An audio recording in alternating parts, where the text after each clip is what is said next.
नमः शिवाय। मैं ज्योतिष दैवज्ञ पंडित देवेंद्र द्विवेदी, शहडोल मध्य प्रदेश से। हमारे यूट्यूब चैनल ज्योतिष संजीवनी में आप सभी दर्शकों का स्वागत है, अभिनंदन है। मित्रों, ग्रहों का गोचर आपके जीवन में क्या परिणाम लेके आ रहे हैं। 29 मार्च 2025 को मीन राशि के जातकों का प्रथम चरण समाप्त हुआ और द्वितीय चरण प्रारंभ हुआ। द्वितीय चरण का प्रारंभ तो हुआ, पर राहु जो यहाँ पर विराजमान थे और शनि भी यहाँ आ गए, तो श्रापित दोष बन गया। 50 दिन तक, माने प्रथम चरण समाप्त होने के बाद भी जो 2.5 साल संघर्ष किया गया, उसके पश्चात भी 50 दिन जो हैं और समस्या वाले थे, क्योंकि श्रापित दोष, पिशाच योग ये बन गया था। और शनि की तीसरी दृष्टि वृषभ राशि तीसरे भाव में पड़ रही थी, जहां गुरु थे। शनि भी पीड़ित हुए राहु के चलते और गुरु पीड़ित हुए शनि के चलते। इसका वीडियो मैं आपको समर्पित कर चुका हूं, आप देख सकते हैं।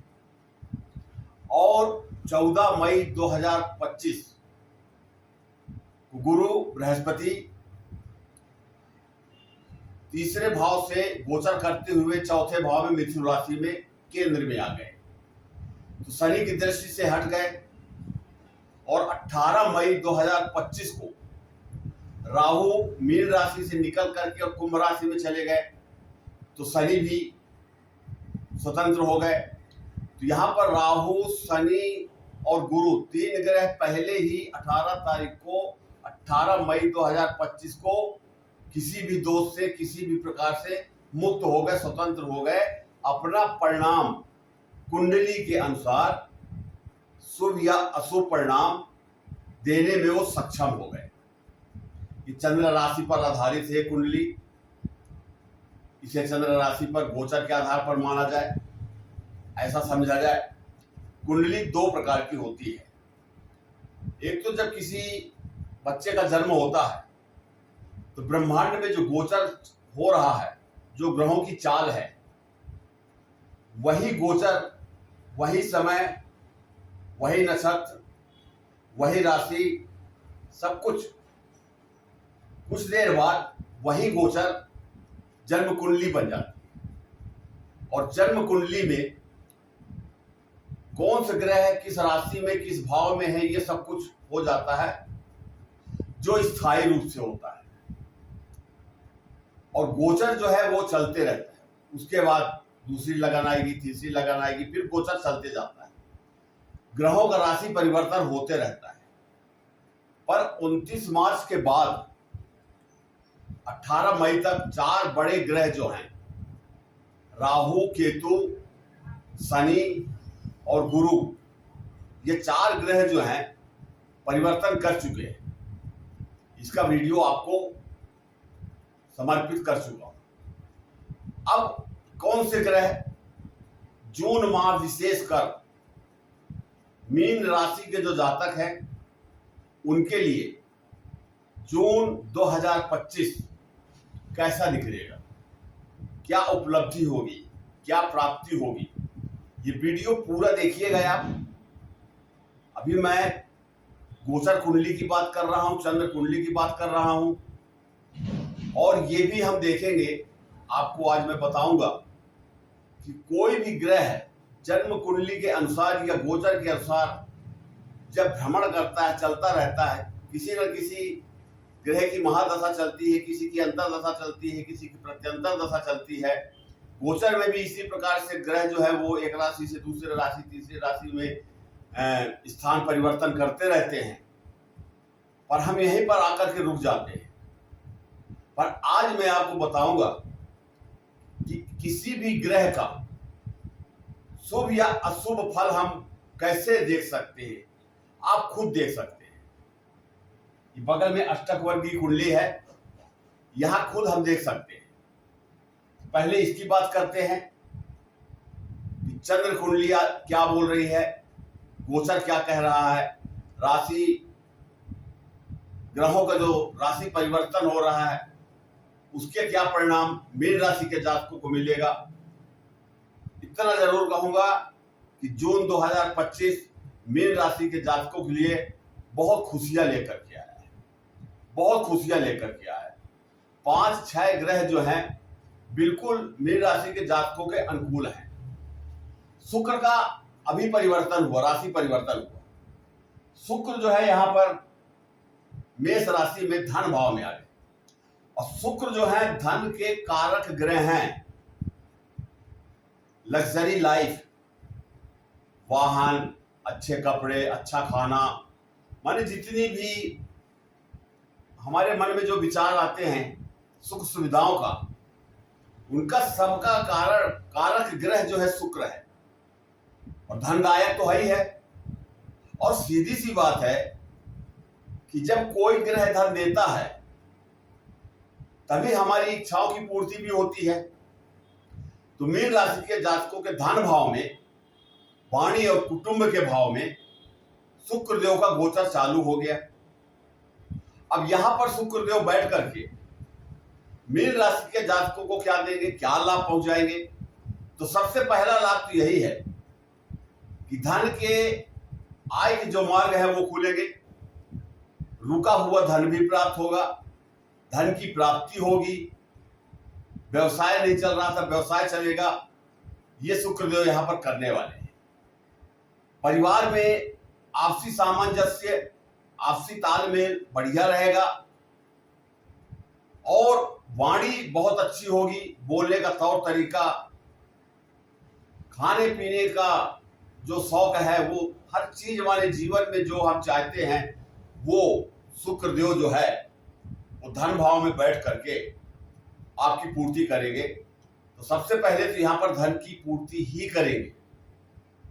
एक ग्रह तो ये हो गया शुक्र, जिसकी मैंने आपसे बातें की, बहुत अच्छा शुभ ग्रह है ये और मीन जाति के जातकों के लिए बहुत ही उत्तम गोचर हो रहा है। दूसरा हम आते हैं गुरु। 14 मई 2025 गुरु भी राशि परिवर्तन किए हैं, वृषभ राशि से मिथुन राशि में आए हैं और मिथुन राशि केंद्र में है। जब मिथुन राशि में आए और किसी की कोई वो नहीं हो रहा है, इनका परिवर्तन शुभ है। अब यहां पर गुरु बैठ करके ये भाव जो है सुख सुविधाओं का भाव है, वाहन, मकान, सुख, माता, इसका भाव है। इस भाव के शुभ फलों को गुरु प्रदान करेंगे और गुरु धनदायक भी है। गुरु अध्यात्म है, ध्यान है, समाधि है, धर्म है, संतान है, पति है, बहुत से वस्तुओं के कारक ग्रह गुरु हैं। अब यहां पर देखिए कितनी अच्छी बात है कि दैत्यों के गुरु शुक्र धन भाव में बैठे हैं और देवताओं के गुरु बृहस्पति चौथे भाव में मिथुन राशि में बैठे हैं। अब ये भी धन देने वाले हैं और ये भी धन देंगे। दोनों शुक्र और गुरु दोनों ग्रह जो है धनदायक हो गए। अब यहां पर ये बुध देखिए, बुध बैठे हुए हैं, मैंने अभी बैठा दिया है इनको। 6 तारीख को 6 जून 2025 को बुध का भी राशि परिवर्तन हो जाएगा। बुध अपनी राशि में आ जाएंगे, मिथुन राशि में केंद्र भाव में, और मंगल, बुध, गुरु, शुक्र, शनि, ये 5 ग्रह जब अपनी राशि में या अपने उच्च की राशि में केंद्र भाव में आते हैं तो पंच महापुरुष योग का निर्माण होता है। तो यहां पर बुध जब अपनी राशि में आए हैं, ये पंच महापुरुष योगों में एक भद्र योग जो बुध ग्रह के माध्यम से बनता है, यहां पर भद्र योग बन गया और भद्र योग भी वही करता है समस्त प्रकार की सुख सुविधाएं, जीवन में जो कमियां थी उसकी पूर्ति। और बुध का अपना एक स्वभाव भी है कि बुध जिस राशि के साथ बैठता है, जिस ग्रह के साथ बैठता है, उसी के अनुकूल जो है अपना फल प्रदान करता है। यहाँ गुरु के साथ बुध बैठे हुए हैं। बुध देव और गुरु और शुक्र, ये तीन ग्रह बड़े ही महत्वपूर्ण हैं। 6 जून 2025 को बुध देव यहाँ पर आ जाएंगे। अब थोड़ी शनि की बात कर लें कि मीन राशि के जातकों के ऊपर शनि की दूसरा चरण चल रहा है। अब शनि देव भी यहाँ मीन राशि में बैठे हैं, गुरु की राशि में। अब इनकी सप्तम दृष्टि जो पड़ रही है बुध की राशि में पड़ रही है, कन्या राशि में। ये सप्तम भाव जो होता है, ये पति पत्नी का भाव है, दाम्पत्य जीवन का भाव है, छोटे मोटे व्यापार का भाव है, साझेदारी का भाव है। यहाँ पर भी इनकी सातवीं दृष्टि सीधे पड़ रही है। दाम्पत्य जीवन भी खुशहाल होगा, व्यापार भी अच्छा चलेगा। इस भाव से संबंधित जो फल हैं वो जातक को प्राप्त होंगे। अब और एक ग्रह जो पहले राहु के साथ 18 मई को परिवर्तन कर चुका है वो है केतु। ये सिंह राशि में 6ठे भाव में केतु आ गए। राहु के साथ ही इनका भी परिवर्तन होता है साथ ही साथ। और ये है मंगल देव 6ठे भाव में। अब 6ठा भाव तो रोग शत्रु कर्जा का भाव है और नौकरी का भी भाव है। मंगल देव अभी पंचम भाव में कर्क राशि में थे और कर्क राशि में ये नीच के थे और नीच के ये भाग्य भाव के भी स्वामी हैं और धन भाव के स्वामी हैं। 2 भावों के स्वामी होकर के और यहां नीच के होकर के बैठ गए कर्क राशि में। ये परिणाम देने में असमर्थ हो गए। किंतु अब जो है सूर्य की राशि सिंह राशि में मंगल देव प्रवेश कर जाएंगे 7 तारीख को, 7 जून 2025। अब मंगल देव सूर्य की राशि में, सूर्य राजा है और मंगल सेनापति है। सूर्य अग्नि तत्व की राशि है, मंगल भी अग्नि तत्व की राशि है। अब यहां पर मंगल देव और सूर्य देव क्या करेंगे? मीन राशि के जातक जो हैं उन्हें एक नई ऊर्जा प्रदान करेंगे। मंगल साहस है, पराक्रम है, यहां पर मंगल ऊर्जा प्रदान करेंगे, पॉजिटिव एनर्जी, सकारात्मक ऊर्जा। अब यहां ये देखना है कि 7 जून के पश्चात जब मंगल यहां पर आ जाएंगे 7 जून को, तो मीन राशि के जातकों को इस एनर्जी का सही उपयोग करना है। मेहनत भी होगी, परिश्रम होगा और साहस बढ़ेगा। सब कुछ मंगल देव यहां पर देंगे।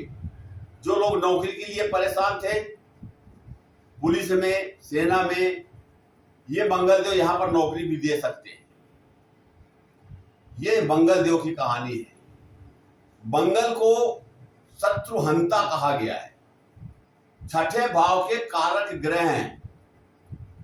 शत्रुहंता, यहां पर मंगल का जो गोचर हो रहा है 45 दिन का, इसमें मीन राशि के जो शत्रु हैं, गुप्त शत्रु हैं, प्रत्यक्ष या प्रत्यक्ष रूप से शत्रुता करते हैं, किसी भी प्रकार की शत्रुता, पारिवारिक शत्रुता हो या रिश्तों की हो या व्यापारिक हो, राजनीतिक हो, किसी भी प्रकार की जो शत्रुता लोग पीठ पीछे करते हैं, गुप्त शत्रु जो होते हैं, वो भी शांत हो जाएंगे, उनकी शत्रुता खत्म हो जाएगी। ये सबसे बड़ा प्लस पॉइंट है।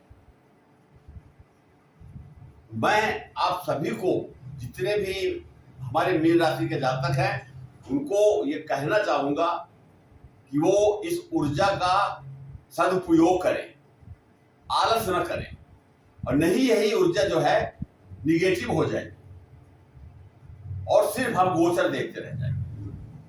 ये तो ग्रहों का खेल है, ये मैं आपको बताया। अब हम बात करते हैं, ये चंद्र कुंडली की बात थी, इसके पहले थोड़ी देर कुंडली की बात थी। अब ये बगल में जो है अष्टक वर्गी की कुंडली है। हर व्यक्ति ये जानना चाहता है। बहुत महत्वपूर्ण बात बता रहा हूं आपको। जो भी व्यक्ति कुंडली के ज्योतिष में विश्वास रखते हैं वो ये जानना चाहते हैं कि जिस ग्रह की महादशा अंतरदशा चल रही है या गोचर में जो ग्रह चल रहा है हमारी राशि पर या किसी भी भाव पर, वो हमें शुभ परिणाम देगा या अशुभ परिणाम देगा। हम इसको कैसे जानें? आपको कहीं जाने की जरूरत नहीं है। एस्ट्रो सॉफ्टवेयर में आप अपनी डिटेल्स डालेंगे, ये कुंडली जन्म कुंडली बन जाएगी और इसके साथ साथ अष्टक वर्गी की कुंडली बन जाएगी, भिन्नाष्टक कुंडली बन जाएगी, और भी जो षोडश वर्गीय कुंडलियां होती हैं सब बन जाएंगी। एक कुंडली के डिटेल्स में पूरी कुंडली बन जाती है। ये अष्टक वर्ग कोई नई चीज नहीं है, नई बात नहीं है, ये पहले से है। पर इसका जो उपयोग है कम हुआ। अब हम कैसे जाने अष्टक वर्ग से हम कैसे लाभ ले सकते हैं? और 99% मैं आपको बता रहा हूं कि आप खुद भी देखिएगा, किसी से संपर्क करने की जरूरत नहीं है। आप खुद गणित लगा सकते हैं। जो मैं बताने जा रहा हूं उसको बड़े ध्यान से सुनिए। बस समझ में ना आए तो वीडियो को एक बार पीछे करके शुरू से फिर अंत तक देख लीजिएगा। एक दो बार देखेंगे समझ में आ जाएगा। जन्म कुंडली में और चंद्र कुंडली में राशियां होती हैं। जो ये राशियां लिखी हैं, जैसे यहाँ मीन लग्न की कुंडली है, मीन राशि है, यहाँ कन्या राशि है, यहाँ धनु राशि है, ये तो आप सबको मालूम है। और इन्हीं 12 भावों में, इन्हीं राशियों में ग्रह बैठे हुए रहते हैं। 9 ग्रह हैं, 9 के 9 ग्रह इसमें बैठे हुए होते हैं। एक भाव में 2 ग्रह, 3 ग्रह, 4 ग्रह भी हो सकते हैं, या एक एक ग्रह भी हो सकते हैं, कुछ भी हो सकता है। ये जन्म कुंडली के आधार पर, चंद्र कुंडली के आधार पर। अब ग्रह का जब हम बल देखते हैं, आपने सुना होगा, और जन्म कुंडली में ऊपर लिखा भी रहता अंश अब्लिक डिग्री लिखा भी रहता है। अब हम ग्रह को बल को देखते हैं कि जिस ग्रह की महादशा अंतरदशा चल रही है वो ग्रह कितना बलवान है और किस भाव में बैठा हुआ है, किस राशि में बैठा हुआ है, हम ये देखते हैं।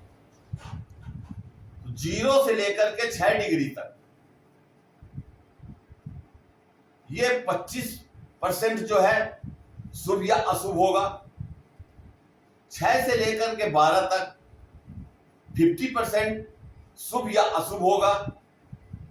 12 से लेकर 18 तक 12 to 18 ये शुभ या अशुभ होगा 100%। 18 से लेकर के 24 तक 50% शुभ या अशुभ, और 24 से लेकर के 30 तक 25% शुभ या अशुभ, और शुरू में 1, 2, 3 डिग्री है या लास्ट में 28, 29, 30 डिग्री है, तो वो 0 परिणाम देगा। उसकी महादशा अंतरदशा में शुभ या अशुभ फल प्राप्त नहीं होंगे। तो ग्रहों के बल को तो हम इस प्रकार देखते हैं। अष्टक वर्गी की कुंडली में हम भाव बल देखते हैं। यहां तो ग्रह हो गए, तो ग्रह तो कहीं भी बैठ सकते हैं, पर ये भाव जो है फिक्स है। जैसे इसमें भाव फिक्स है वैसे इसमें भाव फिक्स है, ये वही रहेंगे। ये भी मीन लग्न की कुंडली है, ये भी मीन लग्न की कुंडली है। अब अष्टक वर्ग में हम कैसे देखेंगे? हम पहले बता दें अष्टक वर्ग क्या है। बहुत से लोग जानना चाहते हैं और प्रश्न पूछते भी हैं फोन लगा करके। अष्टक वर्ग जो है 7 ग्रहों को लेकर के और एक लग्न को लेकर के बनाया गया है। हमारे ऋषियों ने, मुनियों ने, विद्वानों ने इसका निर्माण किया है। सूर्य, चंद्र, मंगल, बुध, गुरु, शुक्र, शनि, 7 ग्रह तो ये हो गए, और एक लग्न भाव हो गया 8। 8 को लेकर के अष्टक वर्ग बनता है। इसे हम बोलते हैं अष्टक वर्ग सारणी। पर इसमें ग्रह नहीं होते हैं, इसमें कुछ अंक लिखे होते हैं, बिंदु जिसे हम बोलते हैं। हम बिंदु बोलें या रेखाएं बोलें, पॉइंट्स बोलें, अंक बोलें, हम जिस भी भाषा में समझ सकते हैं हम समझ लें। इसमें चंद्र कुंडली में और लग्न कुंडली में भी 6, 8, 12 जो भाव हैं ये अशुभ होते हैं, और अष्टक वर्ग में भी 6, 8, 12 का भाव जो है ये अशुभ होता है। अब बिंदु क्या चीज है? बिंदु को अंक मान लीजिए आप, जैसे 25 है, 28 है, 42 है, 45 है, 50 है, अंक मान लीजिए आप। तो प्रत्येक भाव में 28 बिंदु से कम नहीं होना चाहिए। 6, 8, 12 में 28 बिंदु से कम होना चाहिए, क्योंकि यहां पर अगर बिंदु ज्यादा हो जाएंगे तो इस भाव, जैसे रोग शत्रु कर्जा का भाव है 6ठा भाव, ये आयु और मृत्यु का 8वां भाव, साइंटिस्ट, जमीन में गड़ा हुआ धन, तांत्रिक, ज्योतिषी, इसका भाव है। ये द्वादश भाव व्यय का भाव। व्यय का मतलब सिर्फ पैसा नहीं होता है। व्यय का मतलब हमारा बीमार हो जाना, दवाइयों में पैसा लगना, शरीर भी खर्चा हो रहा है, परिवार भी परेशान हो रहा है, पैसा भी खर्चा हो रहा है, ये व्यय भाव। तो इन 3 भावों में 28 बिंदु से जितना कम हो उतना ही जातक के लिए शुभ होता है, अच्छा होता है। अब हम चलते हैं आगे। ये हम मान लेते हैं, एक उदाहरण है, ये किसी की कुंडली नहीं है, ये ध्यान रखिए आप। आपसे बातें करने के लिए, इस कुंडली को आपके साथ शेयर करने के लिए ये मैं आपको बता रहा हूं। अब यहां पर मान लीजिए कि 35 बिंदु है, ये लीजिए, तो 35 बिंदु है, तो इसका मतलब ये हुआ कि ये 28 से ज्यादा है, तो ऐसा आदमी बड़ा बुद्धिमान होगा, सुंदर होगा, स्वस्थ होगा। और यहां पर हम मान लेते हैं 29 बिंदु है, 28 से 1 ज्यादा है, इनका व्यवसाय जो है सामान्य स्तर का होगा, नौकरी सामान्य स्तर की होगी, ये चीज है। अब यहीं पर अगर हम बोल दें ये 39 बिंदु है, तो ये एक सामाजिक स्टेटस का भी है, राजनीति का भी है, उच्च पदों का भी है, बड़ी नौकरियों का, आईएएस, आईपीएस, आर्मी के अधिकारी, इस प्रकार के जो बड़े पद होते हैं उसका भी भाव है। ये फैक्ट्री वगैरह जो लगाते हैं उनका भाव है, राजनीति से जुड़े लोग जो हैं उनका भाव है।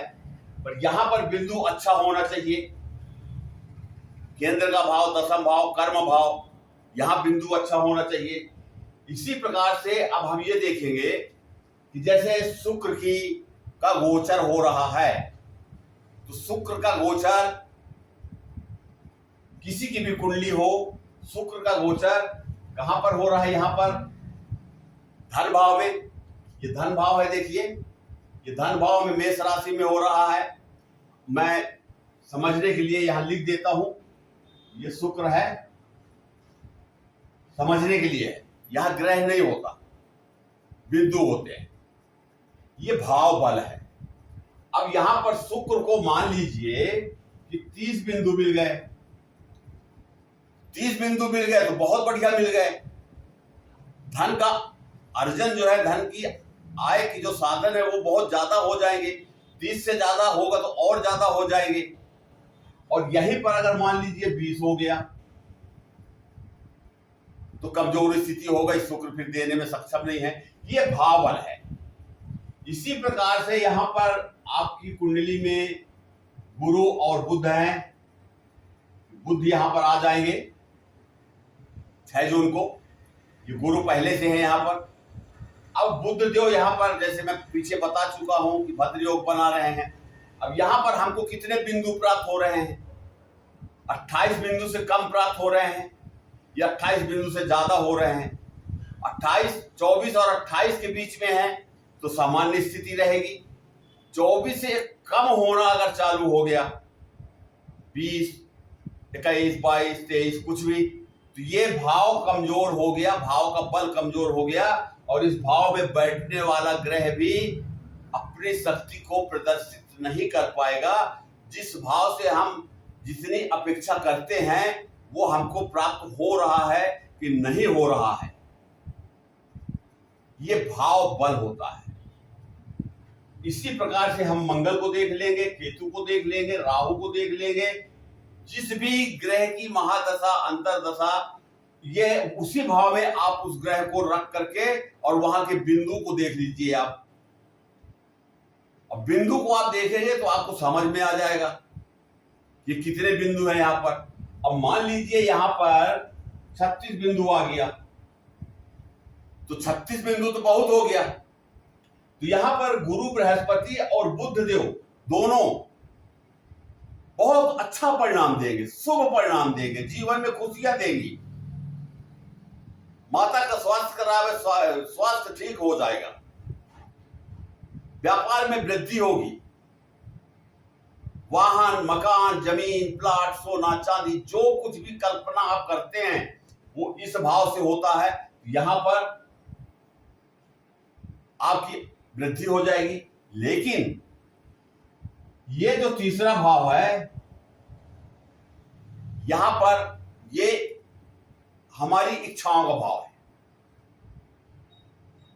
हमारे मन में क्या इच्छा होती है और इच्छा की पूर्ति करने वाला ये तीसरा भाव है।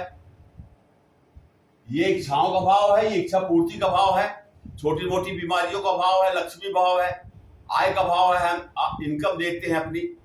अब यहां पर जैसे 39 है, अब यहां पर मान लीजिए यहां पर मान लीजिए 35 है। अब ये 35 से ज्यादा होना चाहिए दसम भाव में, और दसम भाव से ज्यादा होना चाहिए यहां पर, तो हम कर दिए 41, ये लीजिए। और यहां द्वादश भाव में कम होना चाहिए, यहां कर दिए हम 23। ये सही बन गया, माने भाग्य भी साथ दे रहा है और कर्म क्षेत्र भी साथ दे रहा है, इनकम भी अच्छी हो रही है और व्यय भी हमारा कम हो रहा है। और यहाँ पर 30 बिंदु जैसे आ गए तो हमारा बैंक बैलेंस भी अच्छा हो रहा है। तो ये बिंदु हैं। अब इन्हीं ग्रहों को हम एक समझने के लिए इन भावों में अगर रख देंगे और उस भाव के बिंदु को देखेंगे, जैसा मैंने आपसे पहले कहा कि ग्रह का बल हम डिग्री वाइज देखते हैं, अंश के अनुसार देखते हैं, वैसे भाव का बल जो है यहाँ पर हम बिंदु के हिसाब से देखते हैं। बहुत सारा है, कोई भी देख सकता है। और एक महत्वपूर्ण बात मैं बता देता हूं कि मैं मुख्य जन्म कुंडली जो होती है, यह चंद्र कुंडली, तो क्या होता है उसमें देखे कि गुरु राहु साथ में बैठे हैं तो चंडाल योग बन गया, शनि सूर्य बैठे हैं अंधकारक योग बन गया, पितृदोष बन गया, सूर्य राहु बैठ गए तो ग्रहण योग बन गया, पितृदोष बन गया, शनि चंद्रमा बैठ गए तो विष योग बन गया। ये इसमें हम उलझ जाते हैं कि शनि की महादशा चल रही है, शनि के साथ चंद्रमा है, विष योग बना हुआ है, कुछ हो ही नहीं रहा है। बिल्कुल चिंतित होने की आवश्यकता नहीं है, भ्रमित हैं, सिर्फ जन्म कुंडली देख रहे हैं आप। और उसी शनि को, उसी चंद्रमा को आप मान लीजिए यहीं पर हम बैठा दिए 36 बिंदु में, अगर 28 बिंदु से ज्यादा बैठा दिए तो शनि भी अच्छा परिणाम देगा और चंद्रमा भी अच्छा परिणाम देगा। जैसे कुछ लोग कहते हैं ना कि शनि की 7.5 में तो मेरा चकाचक हो गया, शनिदेव बहुत दिए। शनिदेव कमजोर अवस्था में है या बली अवस्था में है, ये अलग विषय है, ये जन्म कुंडली का विषय है। पर शनिदेव जिस भाव में बैठे हैं वहां पर बिंदु कितने मिल रहे हैं। एक सामान्य व्यक्ति को, गरीब व्यक्ति को अगर किसी अच्छे बंगले में जाकर के बैठा दिया जाए तो वो सोफा में बैठकर आनंद लेगा, अच्छा भोजन करेगा, अच्छा नाश्ता करेगा, तो उसका भाव, उसका जो घर है वो मजबूत हो गया, भाव बल मिल गया, तो खाना भी अच्छा मिल गया, अपने आप को भाग्यशाली समझने लगा। बिल्कुल यही स्थिति यहां होती है। तो शायद आप लोगों ने यह समझा होगा। जन्म कुंडली के साथ साथ मेरे मित्रों, अष्टक वर्गीय कुंडली आप अवश्य देखें, जिससे आप किसी निर्णय पर पहुंच सकें और यहाँ पर जैसे मैंने कहा कि अष्टक वर्ग में कोई अशुभ योग की गणना नहीं की जाती है, न राहु केतु इसमें शामिल होते हैं अष्टक वर्ग में, इन्हें अलग रखा गया है। ग्रहों का परिणाम कितने प्रतिशत हमारे जीवन में आएगा, ये महत्वपूर्ण बात है। आप ये वीडियो आपको अच्छा लगा हो तो आप लाइक कर दीजिए, सब्सक्राइब कर लीजिए, अपने ग्रुप में शेयर कर लीजिए। इसे मैं आपके द्वारा एक उपहार समझूंगा और आपका उपकार समझूंगा। और एक निवेदन, दिए गए नंबर में आप लोगों के ही लिए दिया गया है, व्हाट्सएप नंबर है, इसमें आप अपना नाम, जन्म तारीख, जन्म समय, जन्म स्थान मैसेज कर सकते हैं। फोन भी लगा सकते हैं, लेकिन आप अपनी समस्या अपने तक रखें। आपकी समस्या क्या है, मैं कुंडली देखने के पश्चात आपसे बातें करूंगा और बिल्कुल वही उपाय बताऊंगा जो आप अपने घर में कर सकते हैं।